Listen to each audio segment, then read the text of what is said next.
giravên kalorayna başûr bêdenge. Lê sibaha înê dibe ku ev wêne bête guhurtin. تێباوەڕکردن کۆڕیەکی درێژ یا بەهوزە فلۆرنس دێ هەبە باندۆرە هەرە گران دێ لەسەر کارۆلینە باشوور بە و ژگەراوان یە بەچی هۆندۆر. Karbidestên vê heremê hişyariyê didin mirovan ku ji vê derê derbikevin û dibêjin dibe ku ew nekarin alîkariyê bigihînin mirovan piştî vê bahûzê.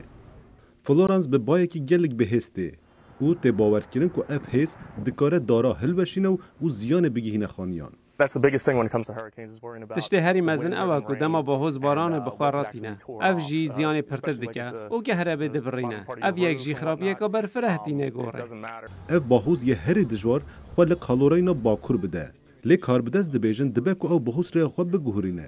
Niha xelkê vê heremê hewl didin ku ji vê derê derbikevin. Beriya ku bahûz bigihî heremê wa. نها غەمگینیەک هەیە ئەم نزانین چ بکەین ئەم نزانین چ دەم ئەو بەهوزە وێ بگەهە ئەم نزانین وێ چ چێبە. Serokê Amerîka Donald Trump ji dibêje wan xwe ji bo vê bahûzê gelek baş amadekirîne. Em amade ne. Binêrîna min li seranserê cîhanê de me mirovên herê baş hene.